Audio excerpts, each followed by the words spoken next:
Hello guys, puputol na pala ako ng mga puno dyan.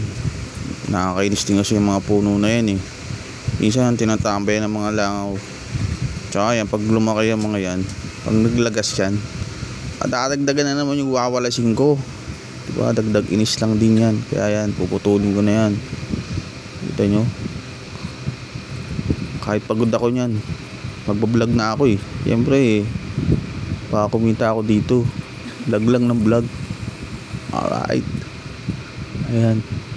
Meron pala kaming tanim dyan na papaya sa bakuran namin.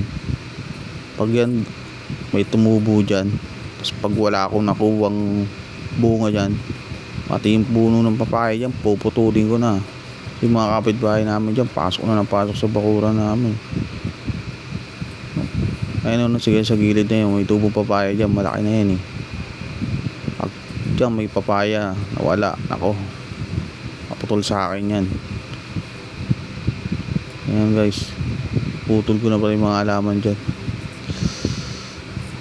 May mga kalat pa rin akong di napulot dyan eh.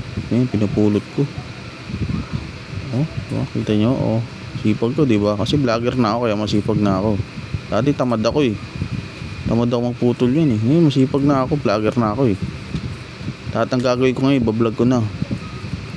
Alright, let's do this.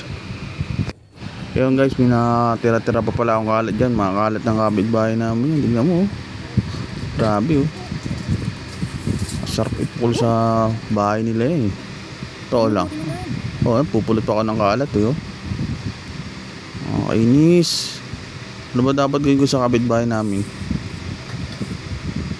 Ayan, magwawalis-walis pa ako. Siyempre masipag talaga ako. Oh, diba? Alright. Ayan